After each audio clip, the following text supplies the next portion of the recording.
Masarap sa panlasa, pero ganun din ba kung ang gamit ay karne ng buwaya?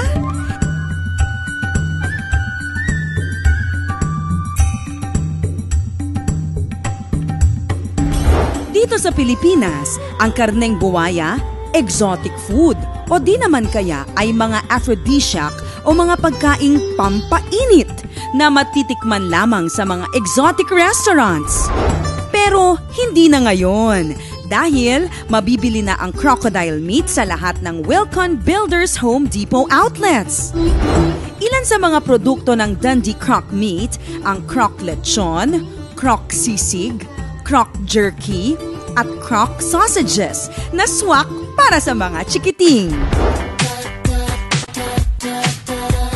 Ang Coral Agri-Venture Farm na matatagpuan sa Teresa Morong, Rizal, ang pinakamalaking crocodile farm sa Pilipinas.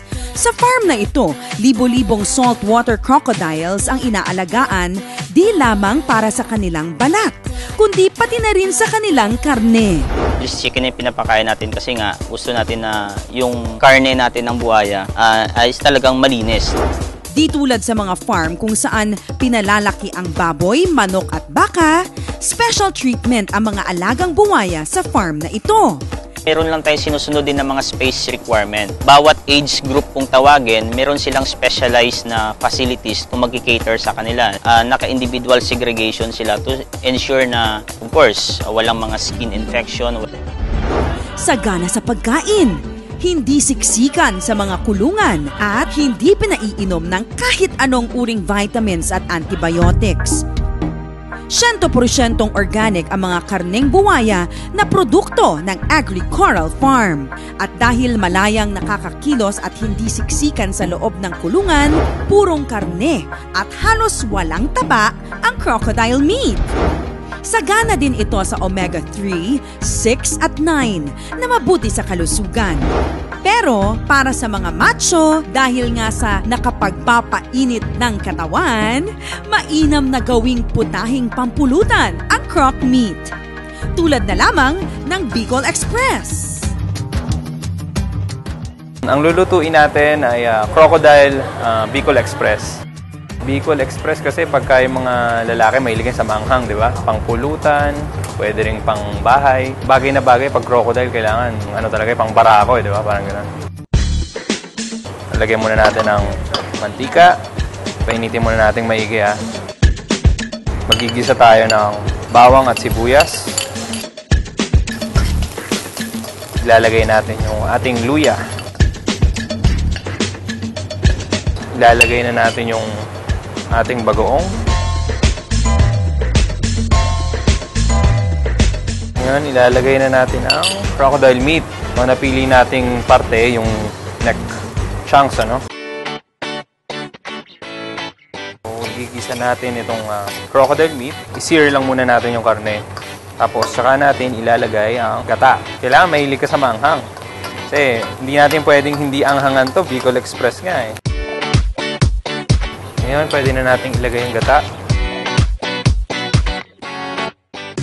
Saka tubig. Lang natin kumulo, ano?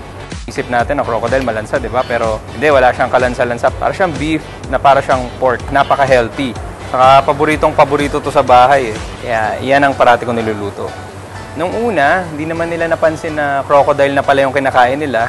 Pero syempre, nagtaka sila bakit walang taba. So, nung inamin ko, tuwa naman sila. Okay naman, wala namang violent reaction. No? Ang produkto ng Dundee, talagang alam mo kung anong kinakain niya, eh. Hindi ka matatakot na kainin, hindi ka gaya ng mga, bawa, kakain ka ng sawa, kakain ka ng mga bayaw, kakain ka ng mga wild. Hindi mo alam kung anong kinain mo, nakakatakot, eh. Pag malapit na tayo maluto, pwede na natin dagdag yung sili. Okay, so malapit na tayo maluto, ito na yung tamang timing para ilagay natin ang sili. Kung nakikita nyo yung sili natin, hindi ko na hiniwa-hiwa ng malilitong pula kasi napakaanghang yan, eh. Siling malalaki naman, hindi siya masyadong maanghang.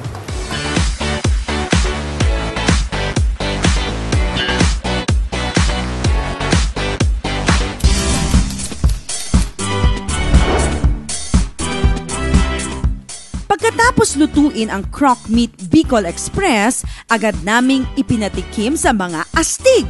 Swak kaya para sa kanila ang anghang ng putahe at init ng croc meat?